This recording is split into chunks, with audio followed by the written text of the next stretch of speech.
mix it whatever, bro. Alright, but. Alright, 1865 is focusing on local and global reach for artists. How do you leverage the specific global distribution advantage when signing and marketing new artists? It gives them an option of better outreach. Like, you just don't seclude them to a region. A lot of these artists be secluded to a region, and you give them an outreach of like reaching places they ain't never reached before, building a new fan base, which is important.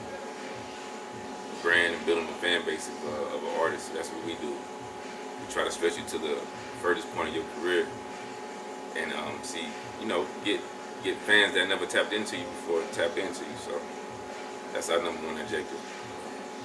1865 Records offers artists a unique proposition, including 100% master ownership and competitive royalty splits. How do you articulate the value of this deal structure to a high potential artist who is also being courted by major labels?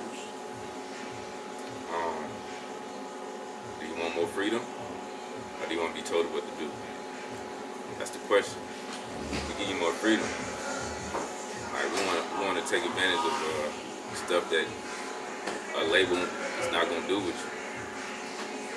Because a lot of times the label just want to feed off the popularity you already have. No, we want to enhance the popularity you already have. We want to build a bigger community for you. We want to set a movement behind you. You know what I'm saying? Every artist, we want to set a movement behind them, set a trend so you can thrive off that. You know what I'm saying? That's more money for you. As an A&R, how do you structure the rollout and the needs for a viral artist and providing in-depth creative development to that artist? You find out what makes sense. You find out what's trending for them. You point us to that direction. You aim for that audience. You just don't do anything, just be doing anything because your audience is confused. You don't know what you're doing. You find out what's trending. Like, out of everything you did, what's the main source? And then you attack it.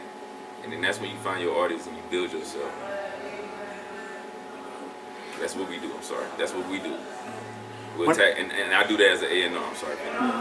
That's what we do that's what I do as an A&R. I see what the artist is good at. I enhance that ability and take it to another level. When evaluating an artist's potential signing, how does the artist's live show viability and the realistic cost of their touring influence your A&R decision?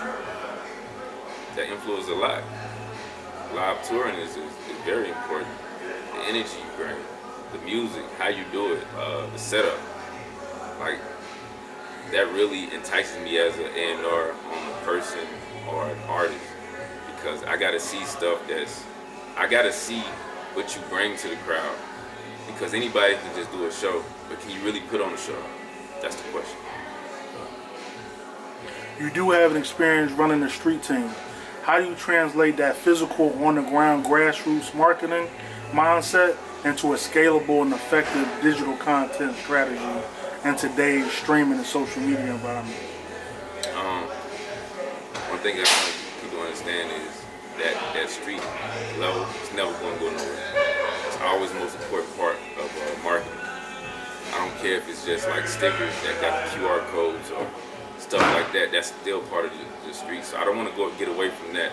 But it's still important to like translate it to the digital wise, because it depending on what type of artist you have. You got more underground artists, you might have to hit up more blogs, underground blogs and stuff for it. If you got more of a street artist, you're gonna have to hit that groundwork more, and then also do the digital stuff too, and translate it to like the digital streaming stuff. But like, don't ever get it confused that street marketing is always, that guerrilla marketing is always number one. It's key.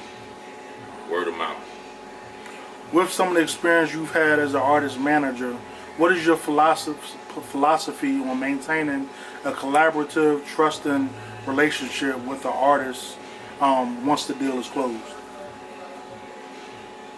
I feel like let me stop saying what I feel like. I know as a manager,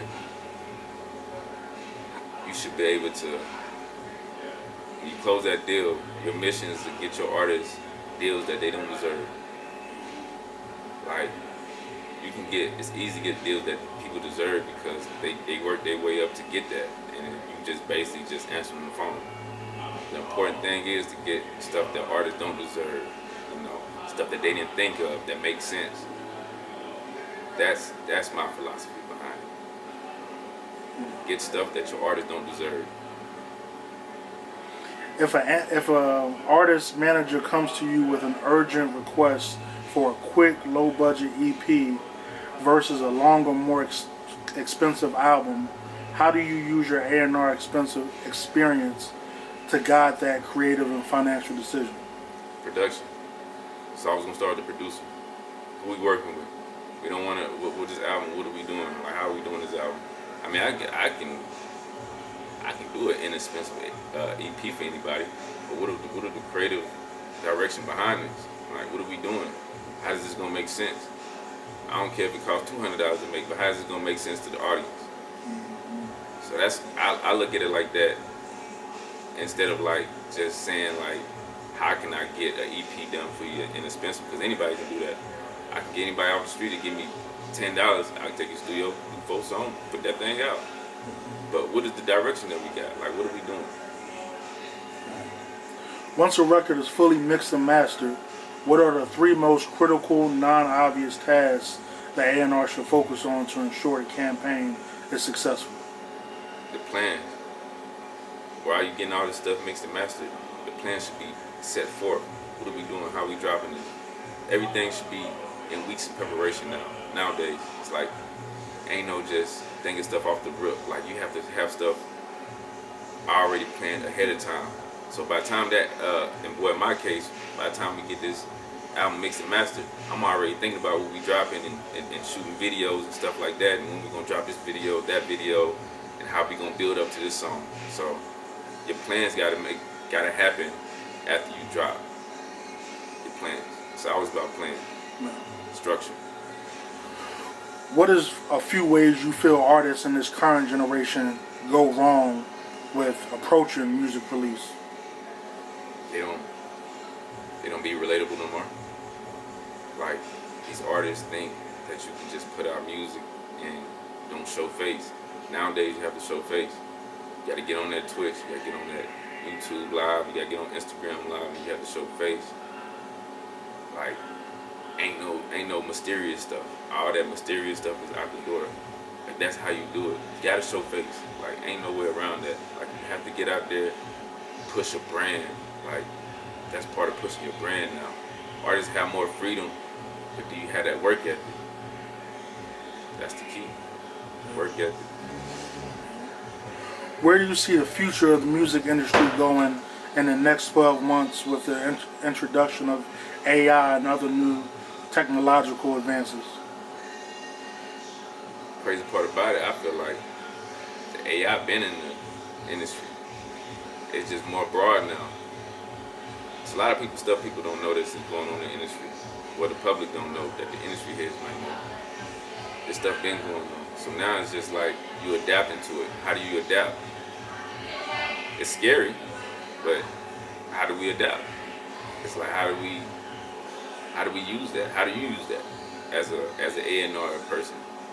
So I don't know. There's a lot of questions with that. It's still early on, still up in it, but I feel like as long as you study and you watch and you use the way, you'll be alright. AI stuff gonna be here, but that real language is always gonna be here. Appreciate you, man. Thank you for sitting down with the Chrd magazine.